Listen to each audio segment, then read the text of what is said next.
Well, good morning, everyone. Good morning to the rest of you. All right.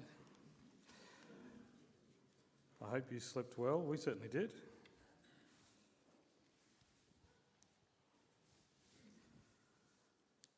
The novelist Henry Green, the English novelist, says, "The more you leave out, the more you highlight what you leave in."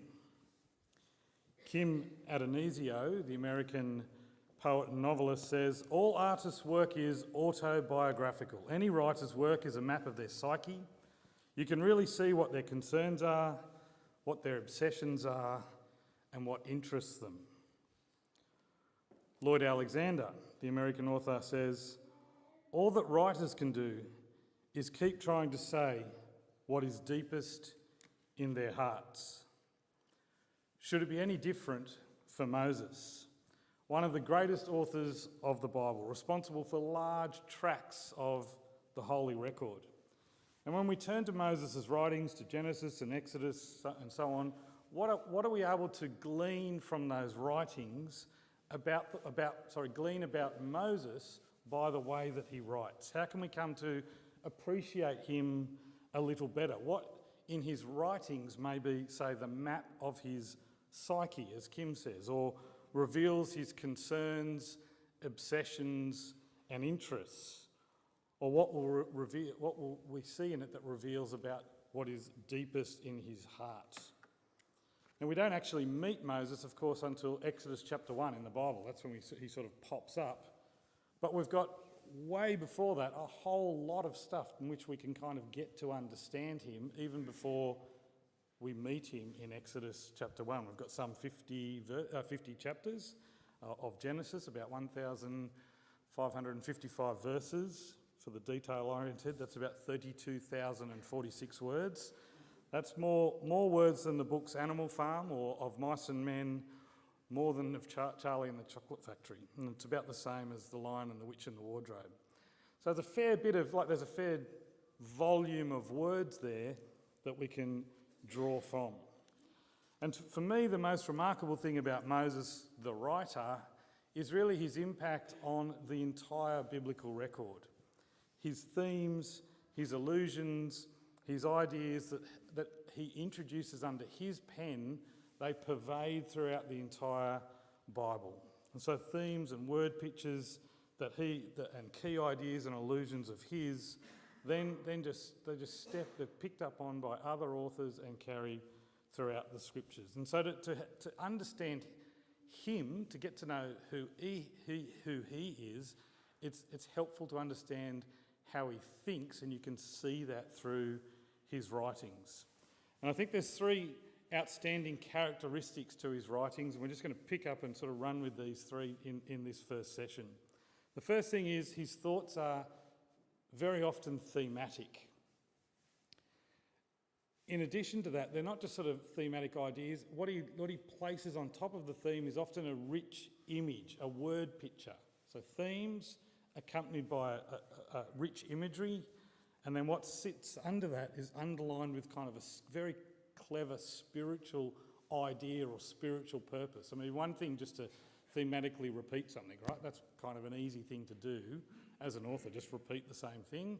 But it's very clever what he does with both the theme, wraps an image around it, which helps us to remember what the theme is, and then underpins it with a spiritual idea. And it gives us a bit of an insight into who he was, what makes him tick.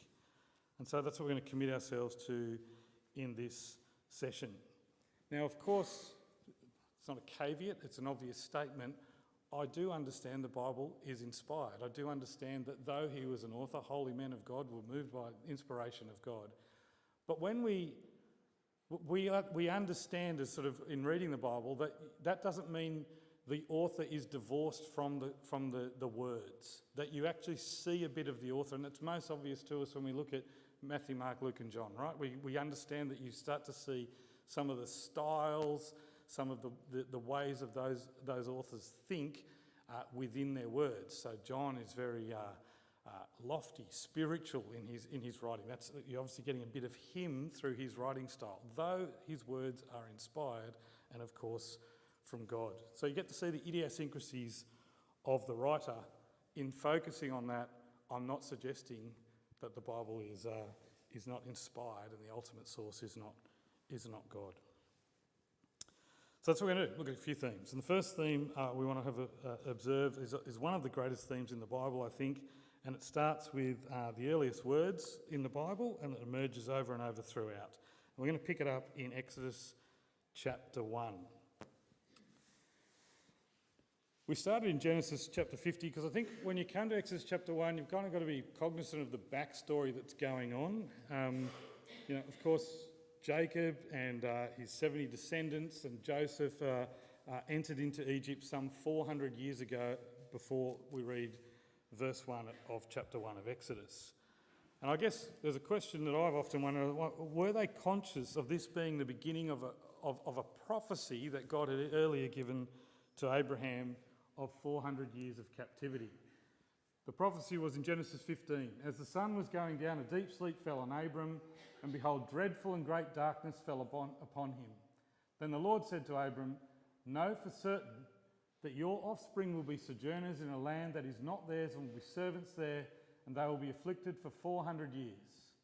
But I will bring judgment on the nation that they serve, and afterward they shall come out with great possessions. So a prophecy of what was going to happen, but also a prophecy that God said, I'm going to look after these people. They're going to still be in existence and they're going to come out with great possessions. And I think if you can imagine for a moment that you're the first time reader of this book, first time you don't know sort of anything, you start in Genesis and you move from Genesis and just read that and then you're falling into Exodus. As you close Genesis chapter 50, as a first time reader, I think it'd be a rather anticlimactic ending. You think about this book starts with creation and energy and growth of humanity, and then a family's chosen. This family's given incredible promises, and then you track out of all of what's going on in the globe, you're tracking this family and what's happening to it, and the promises go to one man and then to his son and then to that man's grandson, and all this sort of amazing story unfolds, and it's an exciting chapter to read if you think about yourself as a first-time reader.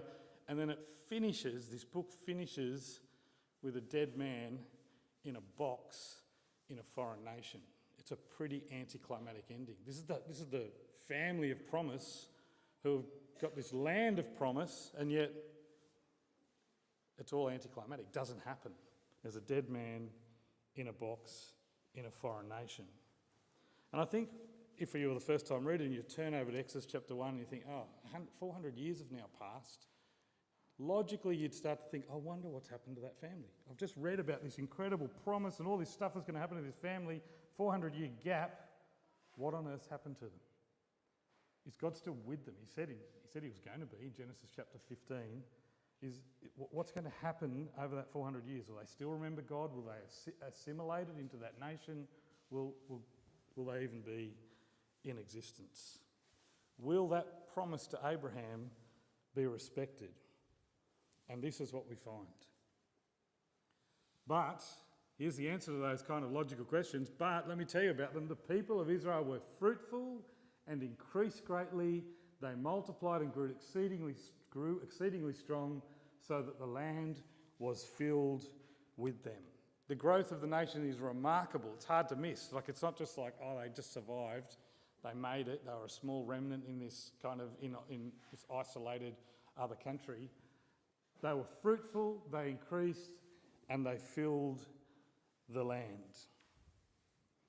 And in describing, remember Moses is writing this, in describing the status of the nation, Moses just drops in to that verse a quote, a theme, an idea that's already been established in the earlier book of Genesis. And if we're, again, the first time readers, we should have a little hand just come out of our Bible and just slap it across the face and say, wake up, see what's going on here when you come to Exodus chapter 1, verse 7. I'll tell you why we should sort of wake up immediately. What were God's first words to man, first words at all in the Bible? It starts with let. Someone go, let there be light. Excellent. Okay, so that's God's first words in the Bible. presumably it's fairly important what his first words to man are, right? This is focused. Does anyone remember what God's first words to man are? Be fruitful and multiply and fill the earth. This is God's first words to man. And we come to Exodus chapter 1 and say, hey, what's going on with this nation? What's happened over 400 years? And this is a quote. This isn't just like a new idea. It says, they were fruitful, they multiplied, and they increased. Same Hebrew words, same idea. It's a quote.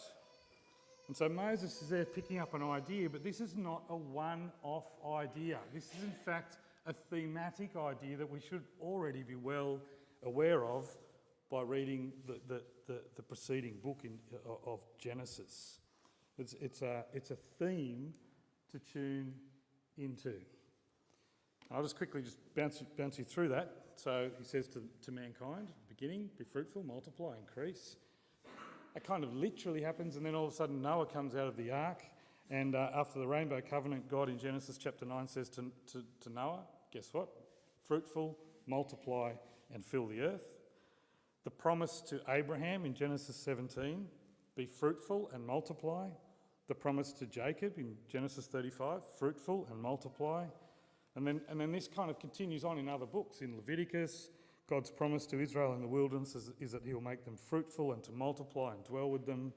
And Jeremiah 23, God declares in bringing Israel back to the land, one of those prophecies that we've all clung on to about Israel coming back, where God will make them to be fruitful and multiply. So there's a theme, right? Here's just a repetition of a theme. That's self-evident. But there's actually something far more subtle or a lot more spiritual purpose to that theme. The theme's kind of a clever wordplay, but there's something more to it than that, and it's this. It's apparent in Genesis that when it comes to this idea of fruitfulness, that men and women left to their own devices are actually incapable of fruitfulness. You start to see this pattern emerge, that without God, we're barren. And in fact, it's only by being associated with God or God intervening is fruitfulness possible. So let's just think that through. Adam and Eve's descendants, they literally multiplied, right? They were fruitful in a mathematical sense, but not so in a spiritual sense. And so God then intervenes. He intervenes with the flood. Man left to their own devices, don't produce fruitfulness. And then he intervenes with the flood. Noah comes out of the ark and he says the exact same thing. Be fruitful and multiply and fill.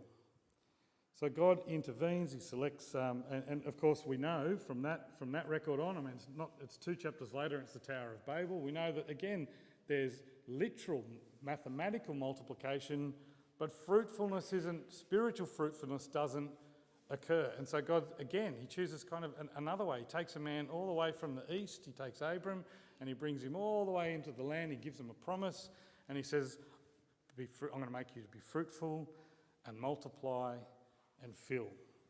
And again, there's a little irony in that because Abraham was, of course, incapable of that literal mathematical fruitfulness, and God intervenes to assist in that process. God was the necessary ingredient in Abraham's life for physical fruitfulness.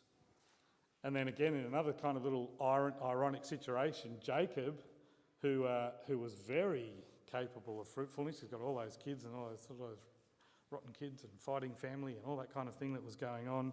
Again, it's up to God to intervene into his life in order for fruitfulness to happen. That naturally Jacob could become great in a mathematical sense, but it took God's involvement in his life to make him great in a spiritual sense. And so Moses is writing to a theme in Genesis and Exodus. God's first words to man, be fruitful, multiply and fill the earth. And so Moses, I think, makes a spiritual observation as well as a factual comment. And it's this.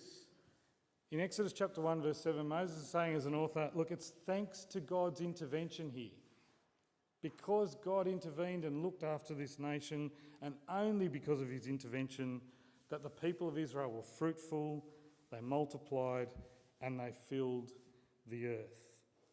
And so fruitfulness, this isn't just kind of a literary device to repeat something and to talk about a concept or an image of being fruitful over and over again. That's an easy thing to do. He actually does something more than that. He's putting a spiritual purpose in and under it. Now we know this carries on to the New Testament. It's something that we're familiar with. This idea pervades throughout the scriptures. Colossians 1, we're filled with knowledge, we bear fruit, increasing the knowledge of God. We'll also understand the idea of the fruits of the Spirit from Galatians chapter 5. So here's the point. Moses likes a theme. He attaches to that theme an image, and what sits under that idea is a spiritual idea. And what we've just looked at is the theme here is multiplication. That's the idea, multiplication.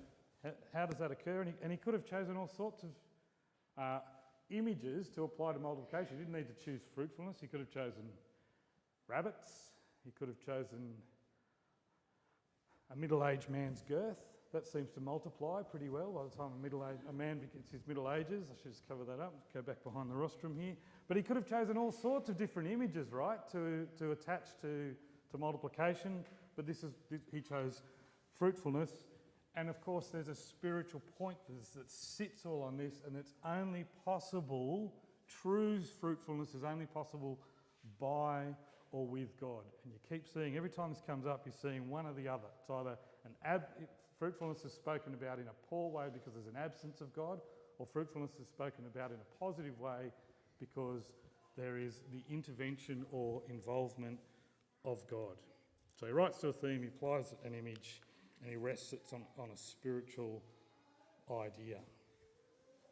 And so this is a bit of a tacky kind of idea, but it's true that what emerges in the way that Moses writes is that he's thematic, that he likes the golden thread. I think we've heard this about the scriptures before. There's this golden thread of ideas that pervade or weave throughout the scriptures, and it's an insight into him. It's how we can kind of get to meet him is through his words, to try and understand what's this man like. And that's something, a little exciting thing I think about him is that we can understand the way he likes to think about things, that he thinks in a thematic way with spiritual purpose and spiritual imagery. Okay, so I just want to look at another couple of those this morning, and I hope you find them interesting and exciting. The second theme is, I think, the greatest theme in the Bible. Should I test you and see if you... No, I won't do that. But maybe just have a think about that. What do you think is the greatest theme in the Bible? See if you agree or disagree with me in a moment. And again, it started under the Moses' penmanship, if that's a word. And actually, this, if a careful reader will see this immediately side by side in Exodus chapter 1, comparing verse 7 with verse 8. The theme emerges right there. It's a theme of contrasts. Exodus chapter 7 we've just focused on, but the people of Israel were fruitful and increased greatly. They multiplied and grew exceedingly strong, so that the land was filled with them. Pause. Now there arose a new king over Egypt who did not know Joseph. And it's really annoying when people say to you, I want you to put this in your margin. I find it annoying. Maybe you don't mind it, or maybe you're nicer people than me. But here's what I want you to write in the margin between verses 7 and 8.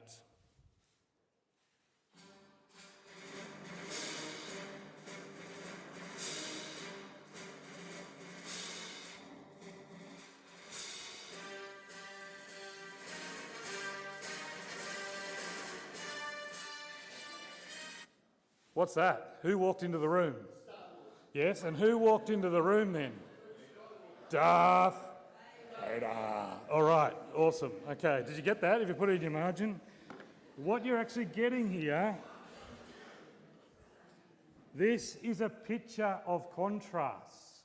What's that called in a literary device? It's a Juxtaposition. What you've got here is a classic juxtaposition. Side by side, Moses puts it in here. God delivers what? Fruitfulness. He delivers on his promises. You get associated, become close to God, things are fruitful. Even if you're in a foreign land, 400 years in captivity, he still produces fruitfulness. And yet he sits right beside it in the next verse, the idea of what man produces, because man, in fact, produces genocide. And that's what Exodus chapter 1 then goes on to focus on. Now, academics have sort of paused and said, well, how on earth does a nation get to a point where it can actually start killing itself? How on earth does that happen? Because presumably in the 1940s in Germany there was some decent, law-abiding, upright, nice individuals that must have had to go through some kind of stages of change to get to a point where they thought it was okay to commit genocide on a group of people. They ponder this question: how does that happen in Cambodia? How do you get a nation of Cambodians to all of a sudden, what stages do they go through mentally to get to a point where they think it's okay to destroy the educated class? How do you get to that point? And so they've identified a number of stages in the genocide kind of process. Classification of people, symbolisation, dehumanisation, then organisation, then polarisation, preparation, extermination eventually, and then, when they get caught, denial. And when we just sort of apply this kind of academic analysis to what's going on in Exodus chapter 1, we see some of these as evident in Exodus chapter 1. Of course, the Hebrews were classified, weren't they? They weren't assimilated, they weren't part of that nation, they were classified. They were us and them. And you actually got to a point where the Egyptians say, those guys over there, we're actually a bit nervous about them. What happens if those guys and our enemies come and attack us? Well, what if those guys join with those other guys? Aren't we going to be in trouble? That's an us and them, a classification. And then they are, of course, dehumanised. What do they become in Egypt? Slaves. That's actually a dehumanisation of a person. Once you're a slave, you're actually not a person, you're a tool. You're a thing of function, you're a thing that washes your clothes, you're a thing that builds your house. You're not a human, you're dehumanised, you become a tool, you're not valued as a human. Of course, we read of organisation, taskmasters are set over them, no doubt to organise them into various roles and functions. The polarisation is self-evident in Exodus chapter 1. The preparation. Remember, the midwives are spoken to by the king. The king pulls them aside and says, I've got a job, I've got a bit of a plan for you guys when it comes to the birth of these Hebrew kids. And finally, extermination is the command.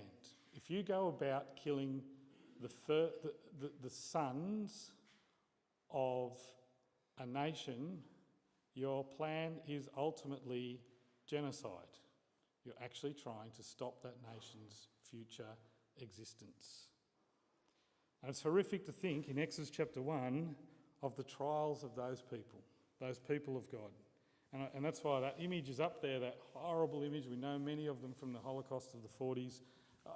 It's appropriate in that sense that these people were suffering in Egypt. And so Moses' thematic writing emerges again. Fruitfulness, verse 7, with God, sits right beside verse 8, genocide. And here I think Moses is picking up on the Bible's greatest theme that weaves through from beginning to end. And it's that. What are they? Seeds. How many of them are there? 2 seeds. So this is an idea that I think you see, and I'm not quite sure what you thought. Maybe you thought Jesus Christ was the greatest theme. And in a sense, he sits in amongst that theme, right? So throughout the Bible, from beginning to end, there's this idea of 2 seeds, 2 paths, 2 options, with God, without God, and spirit and natural and so on. And this thing is all resolved through that other great theme. It's all resolved in the Lord Jesus Christ. We're very familiar with this I'm going to give you one side of a theme and you're going to give me the other, and I'm going to mark you. 2 seeds. I'm going to ask you the opposite of seed of the serpent. Very good. Daughters of men, sons of God. Cain, Hagar, Sarah, very good. Ishmael, that was someone I was good near with. Isaac, Esau. This one's not too hard. You guys are good. Babylon, maybe a bit harder because you've got Jerusalem. I think that, yep, the 2 most mentioned cities in the Bible, right? Jerusalem and Babylon. This one might be a little bit harder. Beast, a couple of different options. Beauty, thank you. You're talking about me, right? Beast, beauty. Right, I got it. Okay. It's a revelation kind of idea, so it's kind of juxtaposed against sort of the ecclesia, right? The saints, or poor religion and true religions, right? That's kind of the juxtaposition. And then I ask you, Exodus chapter 1, verse 8, I think we've just seen it. There arose a new king in Egypt. Man, genocide. Juxtaposed with Exodus chapter 1, verse 7, where you have not man, but God and fruitfulness. Man, genocide, God and fruitfulness. So, what's the spiritual point at play here? I mean, what's more, again, juxtaposition is just juxtaposition, but what's happening here? And the spiritual point, I think, is that we ultimately have 2 options in life. We've got an option to be, dedicated or associated with God, or dedicated and associated with things that aren't God. Man, self. That's kind of the idea. And as I think I mentioned last night, it's particularly why I'm drawn to character studies. It seems to me a bit of an old-fashioned thing in our community. I seem to remember lots of character studies in the 80s and 90s. I haven't had too many of late, but I love them because you get to see this in kind of Panasonic 3D, true sound, full depth, surround sound out in the Bible. You get to see this push and pull that occurs in characters' lives. This juxtaposition between pull towards trying to be spiritual and then often wrestling with the natural. And that's the beauty of the scriptures. You see it. You even see it in the Lord Jesus Christ. You don't get cardboard cutout faux people in this Bible. You even see it in the Lord when in the garden he says, I've even got my own will, God. Here, not my will. I'm even pulled to something else here. There's this wrestle even in me. Not my will, God, but yours. And that's, of course, the great beauty of the Lord is he didn't succumb to the will of his own, but of course succumb to God's will. So we start to appreciate, I hope, a little more about who Moses is. He's this remarkable writer, and he thinks through imagery and themes, not just glib repetition, but have a spiritual soul within them. And for me, I don't know what it is for you that you like about the Bible that keeps you kind of focused, or keep coming along on a Sunday, or staying committed to God, or being a disciple. I don't know what it is for you. I don't know if it's prophecy or whatever it might be. For me, the thing that keeps me hanging in is I just love this idea of these spiritual themes and ideas. When I read this Bible, I can't help but see this is extraterrestrial. This is like not from here. There's a spiritual flavour that sometimes it's hard to even kind of articulate what that means. And I can just start to, that's what I value the most, that there's this spiritual idea, consistent ideas, rich language, and this synchronicity of spirituality, this fingerprint of God from beginning to end. For me, that's the key thing. Have I got 5, 6, 7 minutes? What do you reckon? 1 minute? Is that okay? Right. Thanks. Now, that'd be nice. Whatever. Okay. Beautiful. Okay. You heard it. Lock it in. All right. If we can, we're going to do 2 more themes, and we'll try and do it at a bit of pace.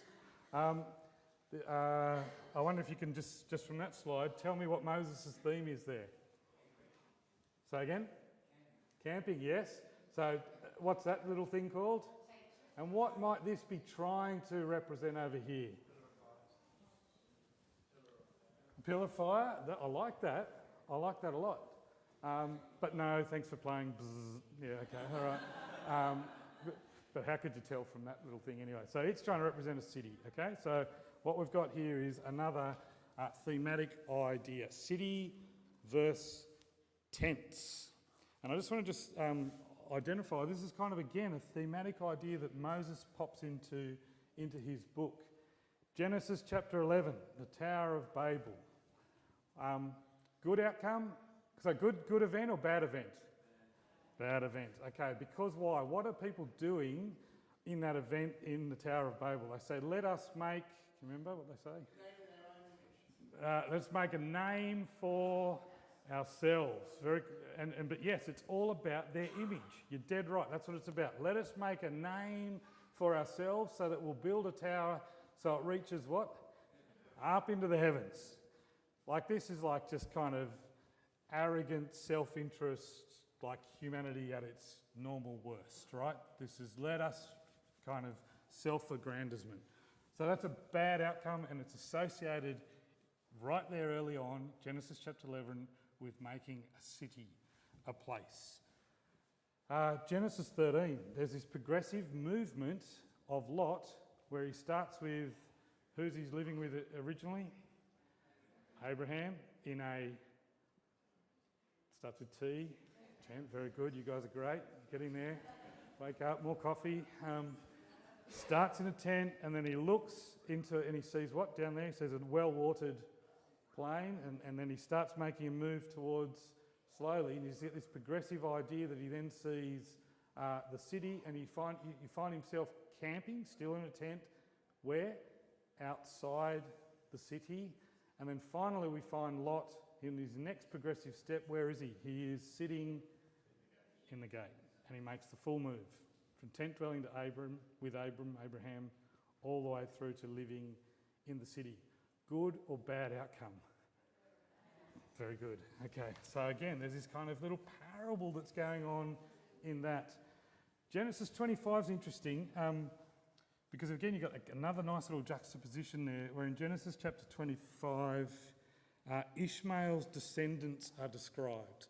And they describe themselves by their towers, their villages, their encampments or castles, so by their place again, and then also by their own position. They call themselves, depending on your version, they call themselves a prince or a chief. So they describe themselves by place and position, and then it talks about them also their tribe or their nation. And so there's this emphasis in the description of Ishmael and his descendants on place, possession, and position. And it's actually nice because I think this is the chapter, let me just quickly double check this. I think this is the chapter where we are, yes, where Moses describes what Jacob's like. He describes, amongst all this stuff about Ishmael and the boys being like, we've got power and possession and place, they say, Moses describes in his writing of Jacob, he's a quiet man dwelling in tents. That's a bit of a weird thing to write. Who was dwelling in tents then? Everyone was, right? Esau and Jacob and Isaac and like his mum, like everyone was. Why would you single out that Jacob was living in a tent when everyone lived in a tent? It's like Moses, you're missing the point here. We know people lived in tents. He's making a spiritual point. He's making it right beside this idea of Ishmael and his boys describing themselves by position and power and place. Okay, and obviously Ishmael and that line is a certain, it's the non-spiritual line. Shechem, Genesis chapter 34. Again, the idea of tent and city plays out side by side. Uncle Jacob's on his way back from Uncle Laban's, heading back to Bethel, and he camps right outside Shechem, and it's an absolute and utter disaster. He ends up, his daughter Dinah is raped by Shechem, and then the boys set about that kind of trick to get everyone an alliance with circumcision, and then go on that murderous rampage, And you remember Jacob's he's beside himself. He says, you've caused me to stink amongst the nations, my name to stink. And again, you've got this idea where Jacob, in his association with this place, ends up in a poor outcome. Genesis 36, same idea as the Ishmael. Esau and his boys described, and his descendants are noted again. And again, the emphasis is interesting. It's on place, possession and position. They're called chiefs and dukes and kings, and their cities are named. And there's this kind of idea, this sort of very human idea of place, possession and position. So when it comes to what Moses writes in Genesis, he associates cities over and over again with self-aggrandizement, with pride, with human self-importance, the absence of God and base behaviour. Now this would be a moot point, I think. I think you could argue and say, Adam, I think you're kind of drawing a pretty long bow here, if it wasn't for a quote out of the New Testament. Oh, that's the one we've just spoken about. It's this quote. You'll know this quote. By faith, he went to live in the land of promise as in a foreign land, living in tents with Isaac and Jacob, heirs with him of the same promise, for he was looking forward to the city that has foundations, whose designer and builder is God. This isn't a new idea. When the writer of the Hebrews pens this idea about tents versus cities and living in a tent now, living kind of light in the land now, waiting for God to bring the true city, this isn't like a new idea in the Bible. He's reaching right back in and picking up on a Moses theme from Genesis. Here's a theme I want you to know about. Let me remind you about this idea, that it's about where you belong spiritually and living light in this land, because we're not interested in possession and power and position. That's not what we're about today. What we're interested in is living light, living as though we're living in a tent because we're waiting for the real city to come. It's a Moses idea, and it's beautiful, and hopefully kind of warming to Moses, because I think it's a really rich thing about him. Okay, one more? We'll sit down. You sure? Okay, all right, thank you. Okay, all right, I won't do that to you. Okay, according to the program, okay. You should have seen all the furrowed brows when you said that. I won't take that long. Here's another theme. It's a theme, and perhaps it's my most favourite theme, because I thought I found it. I remember getting excited about this. I think I kind of started thinking about this about 10 years ago and sort of seeing it, noting it down. I remember telling a brother in Sydney, and he's like, yeah, everyone knows about that. Don't be so stupid. So, okay, right. So anyway, this is my theme. I discovered it. Don't forget that. Okay, when this one's around, it's a directional theme. And what I want us to note, and again, remember Moses is writing most of these, but then picked up on throughout other parts of the Bible. We're going to notice a direction that the Bible talks about, and then just try and pick up on the tenor of that direction. So in Genesis 2 and 3, we're in a place called the Garden of Eden. So there's a place called Eden. Where's the garden? East side. That's right. And then when they're cast out of the garden, they're cast in a eastward direction. And so just from a very early part of the Bible, the direction out of the garden, when they're expelled from the garden, is eastward, and the tenor obviously is banishment, it's punishment, and it's being removed from proximity to the tree of life. And then it says in Genesis chapter 4 that Cain moved to Nod, and it's east of Eden. And it says in there, Genesis chapter 4 verse 16, that as he moved eastward, he was leaving the presence of the Lord. So this idea, as you sort of head away, you're moving away from the tree of life, you're moving away from the presence of the Lord. Genesis chapter 11, we've already just thought about that together, and I think you've got to have a look in the Hebrew, because I think it sort of says from the east in some of the versions, but if you look at it, it's actually saying it's eastward. And again, we said in the Tower of Babel, that was about sort of self-aggrandizement and absence of God. Did you know in Genesis 13, we've also just had a chat about that, when Lot sees the well-watered plain in the city of Sodom, he actually moves east away from Abram down to the city of Sodom, ultimately a mistake, a place with the absence of God. Jacob's interesting because, of course, he heads eastward away from, when he sort of deceives Isaac, has to sort of almost run for his life away from a murderous Esau, and ultimately that is a pretty poor period for Jacob. There's 40 years of he's deceived, he's ripped off in his wages, deceived in his marriage, there's mistrust. There's even limited references by Jacob for that to God over those 40 years away from the land, away from the family of the promise.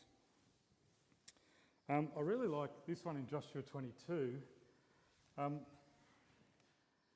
Joshua 22, you might remember, this is the speech by Joshua just as they're about to go in and take possession of the land. So they've just done the 40 years in the wilderness, they've just done the conquest of the land, they're about to go in and get their possessions.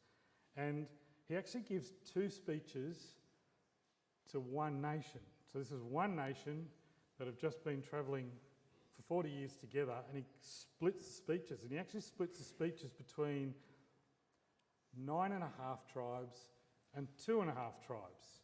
2.5, Gad, Reuben, and the half was Manasseh, are given a particular speech by Joshua, and the others, the other speech. The first speech is to the 9.5 tribes. Guys, go in, enjoy the spoils of your victory. Go into the land. To the other 2.5, who've had the same experience, done all the same thing, but had all the same events in their lives. He gives a completely different speech. He says, but to you guys, make sure you remain faithful. Make sure you be careful to remember God. And the thing that splits those two people is a little river called the Jordan, and the 2.5 are on the east side, and the 9.5 are on the west side. It's interesting. Why on earth would you need to split that speech? Why on earth do that? And it's one that's got to do with geography. All right, there's others. Stay loyal to God and his ways. If it's true of going east, is it true of going west? Let's try and be quick. Genesis 11. Okay, the great journey of faith of the Old Testament is, of course, a man called Abram being taken from the east and taken west. It's a westward journey, the great journey of faith. Genesis chapter 12. Genesis chapter 12. Oh, I like Genesis chapter 12, verses 6 and 8. On the two towns I mentioned, Bethel and Ai. Bethel means, Ai means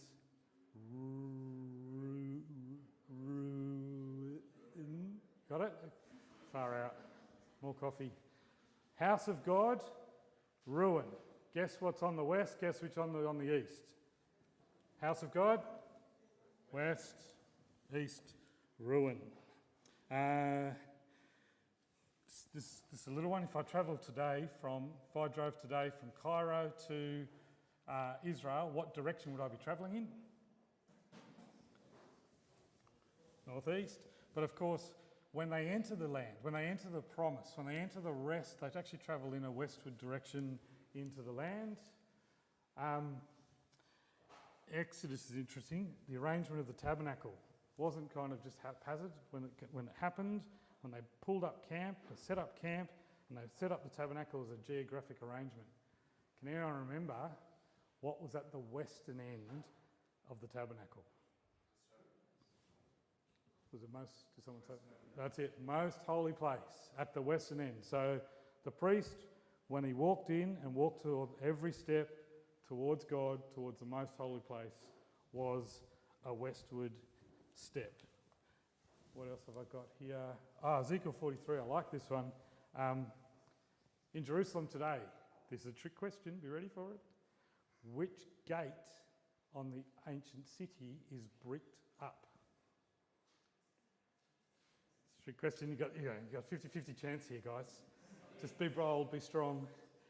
East gate. Okay. Why? Why the east gate? Because the Jews, when the Messiah comes, using Ezekiel 43, they don't want to miss him. because it says in Ezekiel 43 that he will come through the east gate, which means he's travelling in a westward direction. Spot on. God's glory comes from the east.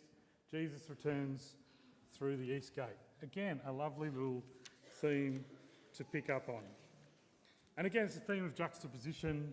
And I think it helps with that, that really lovely, is it Psalm 103 where it says, I forget what psalm it is, where it says God, he removes our sins as far as the east is from the west, right? Like that's obviously primarily about east and west don't join together. That this, when God takes our sins, they are just so far apart. But there's this kind of other little idea that sits in there that there's actually no connection between east and west. These things just, there can't be connection. One's a spiritual idea, the other's not a spiritual idea. There's no connection in that idea. So we sat down at our ecclesia at Castle Hill one morning and just went through that, and just another dozen came up. When the people following the light to come and see the Lord Jesus Christ's birth.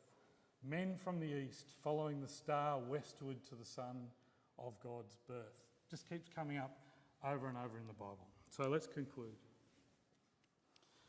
Yes, it's true, God did cause men to be moved by his Spirit to write the Bible. But we are aware that the writers all reveal their own personal character and their own personal style in the pages of their book.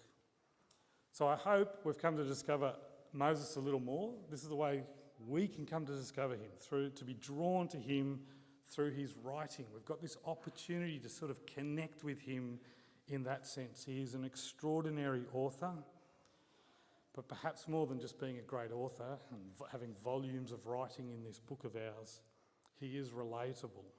He likes a rich theme.